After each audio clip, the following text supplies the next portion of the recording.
معزز سامعین، اللہ رب جلیل کا لاکھ شکر ہے جس نے ہمیں جمعۃ المبارک کے اس بابرکت موقع پہ اپنی بارگاہ میں حاضر ہونے کی توفیق عطا فرمائی، سعادت عطا فرمائی۔ اللہ تعالیٰ سے دعا ہے اللہ پاک ہماری حاضری قبول فرمائے، اپنی بارگاہ میں آنا قبول فرمائے، اللہ پاک ہم سب کی عبادت اور بندگی قبول فرمائے اور ہمیں تعداد زندگی اللہ تعالیٰ دین مدین پر چلنے کی توفیق عطا فرمائے۔ سامعین محترم، میری آج کی گفتگو کا موضوع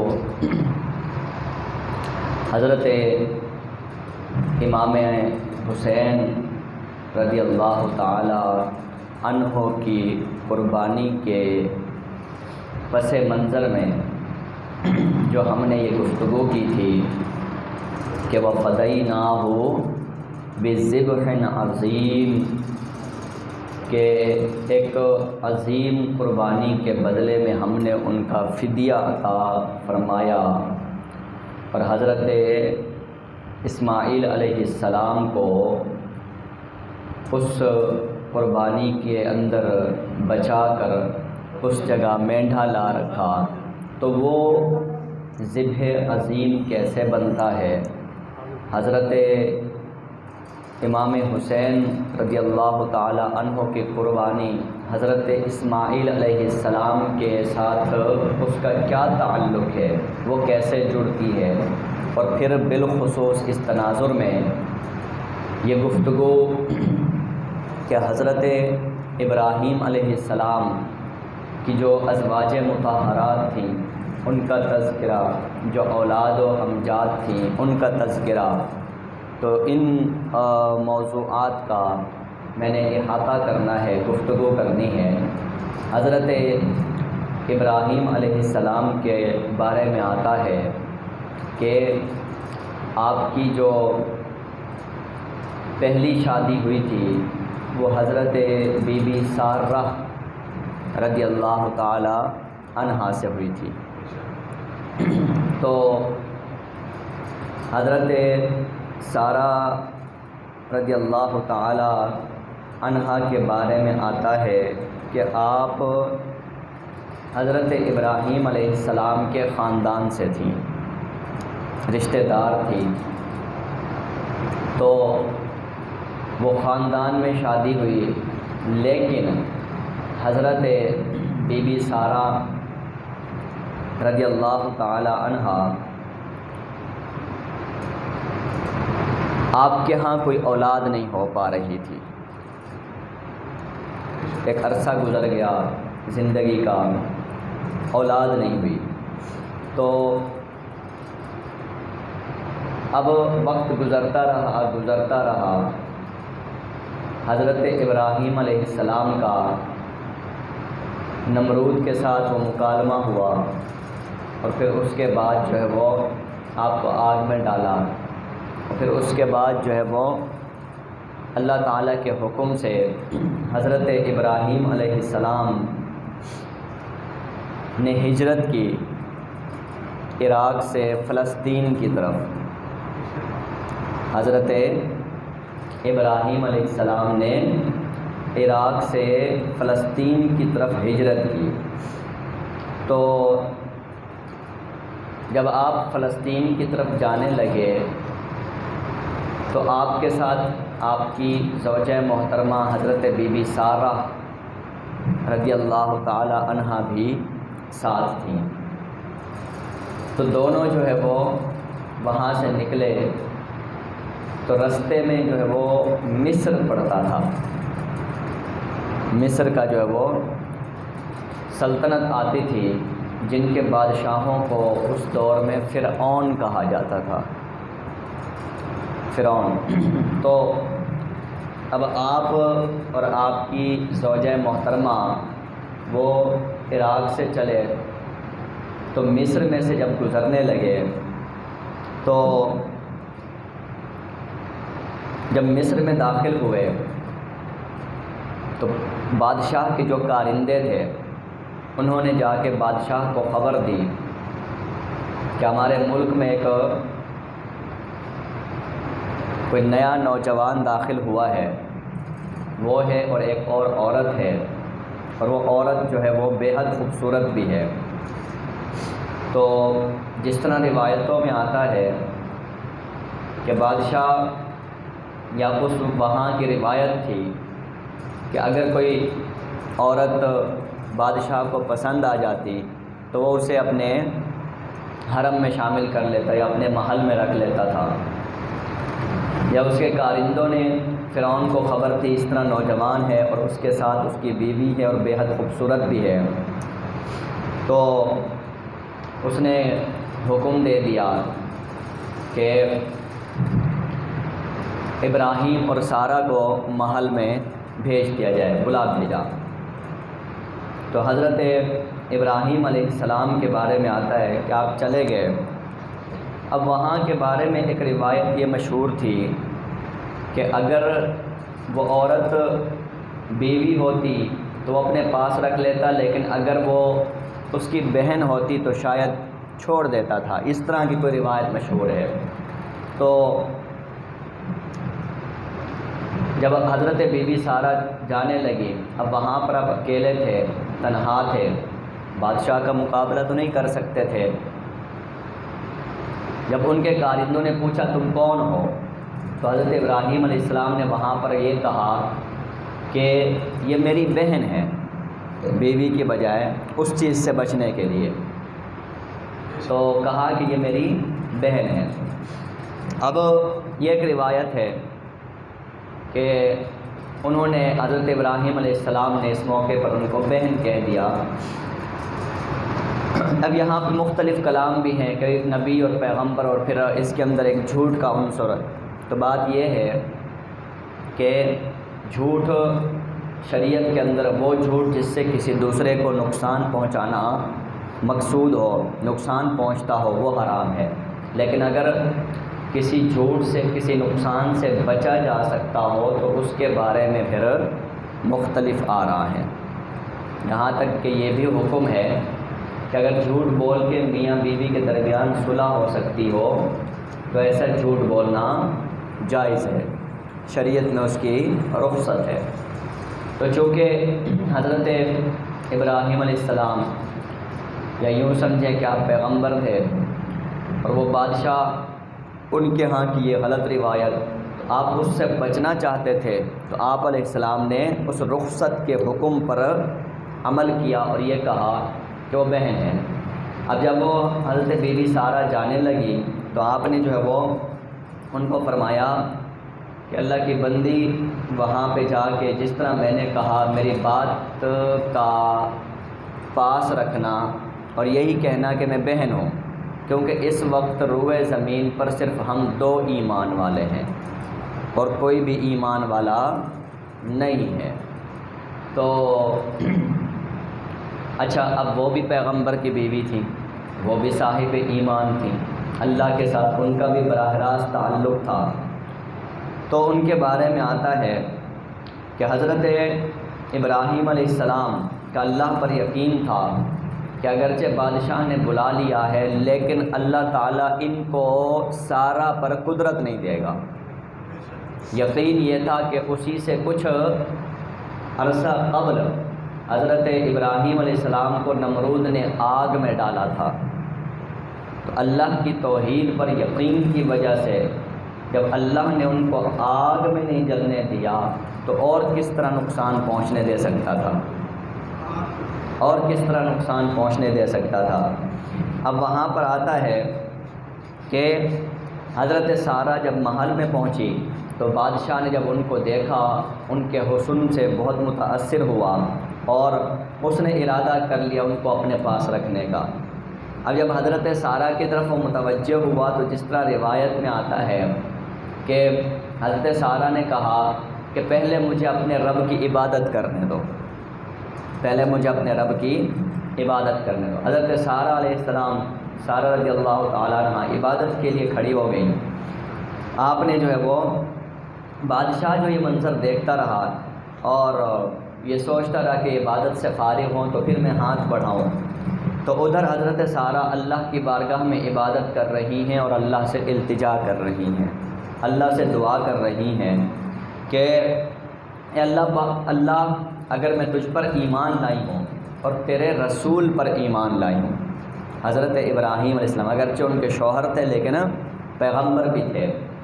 اگر میں تجھ پر ایمان لائی ہوں اور تیرے رسول پر ایمان لائی ہوں اور میں نے اپنے خامن کے علاوہ کبھی اپنی عزت و عصمت کے اوپر جو ہے وہ کوئی داغ نہیں لگایا، تو یا اللہ پاک پھر اس کافر کو میرے اوپر مسلط نہ ہونے دینا. یہ انہوں نے اللہ تعالیٰ سے دعا کی. اب یہ بات حقیقت ہے کہ جب آپ کا اللہ سے براہ راست رابطہ ہو، اللہ سے تعلق مضبوط ہو، تو اللہ تبارک و تعالیٰ آپ کی سنتا بھی ہے اور ہر مشکل میں آپ کے لیے راستے بھی نکال دیتا ہے. یہ اس کا وعدہ ہے. وَمَن يَتَّقِ اللَّهَ يَجْعَل لَّهُ مَخْرَجًا، جو اللہ سے ڈرتا ہے، اللہ تعالیٰ سے لو لگاتا ہے، اس سے رابطہ کرتا ہے، اس سے تعلق پیدا کرتا ہے، یجعل لہ مخرجا، اللہ بھی اس کے لیے مشکل سے نکلنے کے راستے بنا دیتا ہے. حضرت یوسف علیہ السلام، کہاں وہ مصر، کہاں زلیخا، کہاں اس کا محل، کا 7 دروازے، ہر دروازے پہ ایک تالا لگا ہوا. اب جب وہ زلیخا نے آپ کی طرف جو ہے وہ ایک برائی کی نیت سے قدم بڑھایا، حضرت یوسف علیہ السلام کو پتہ تھا اگرچہ کہ دروازے بھی بند ہیں، تالے بھی لگے ہیں، آپ نے پھر بھی دوڑ لگا دی. آپ نے پھر بھی دوڑ لگا دی کہ رب پہ یقین کامل تھا. تو جیسے ہی دوڑ لگائی آپ دروازے پہ پہنچتے، تالا ٹوٹتا، دروازہ کھل جاتا تھا. تو یہ بات ہمیں پیغام دیتی ہے کہ جب آپ کی زندگی کے دروازے بند ہو جائیں، آپ کے راستے بند ہو جائیں اور ان دروازوں پہ تالے لگ جائیں اور آپ کو کوئی راستہ نظر نہ آ رہا ہو، تو پھر اس ایک راستے کی طرف دوڑ لگا دو جو ہر راستے کھول دیتا ہے، اور وہ ہے رب کا راستہ. اس وقت اپنے رب سے زیادہ رجوع کرو، اس وقت اپنے رب سے زیادہ رابطہ کرو. جب مشکلات زیادہ ہوں تو اپنے رب کی زیادہ عبادت کرو، اپنے رب کی زیادہ بندگی کرو، زیادہ دعائیں کرو، زیادہ پر امید ہو جاؤ کہ معجزے کرنا میرے خدا کا کام ہے، ناممکن کو ممکن کرنا میرے رب کا کام ہے. اور ہم انسانوں کا ایمان کی حالت اتنی ہوتی ہے کہ تھوڑی سی مشکل پڑی ہم سب سے پہلے رب کو ہی بھول جاتے ہیں. ہمیں مسجد ہی بھول جاتی ہے، ہمیں اس کا راستہ بھول جاتا ہے، ہمیں نماز بھول جاتی ہے. لیکن جو اللہ والے ہوتے ہیں، اللہ پہ جن کا یقین کامل ہوتا ہے، جب ان پہ مشکل پڑتی ہے وہ سب سے پہلے اس کی بارگاہ میں حاضری لگواتے ہیں. تو حضرت سارہ علیہ السلام جب انہوں نے اللہ تعالیٰ سے دعا کی تو اللہ نے اپنی بندی کی دعا سنی بھی صحیح اور قبول بھی فرمائی. اب روایت میں آتا ہے کہ جب حضرت سارہ علیہ السلام عبادت سے فارغ ہوئی، وہ بادشاہ وہ حضرت سارہ کی طرف جب ہاتھ بڑھانے لگا، 2 روایتیں آتی ہیں. ایک روایت تو یہ آتی ہے کہ جہاں پر اس نے ہاتھ بڑھایا وہیں اس کا ہاتھ شل ہو گیا، فالج کا اٹیک، اس کا ہاتھ وہیں پر. اب جو ہی اس کا ہاتھ مفلوج ہوا، پریشان ہو گیا کہ یہ کیا، اس سے پہلے تو کچھ نہیں تھا، یہ کیا حقیقت ہے.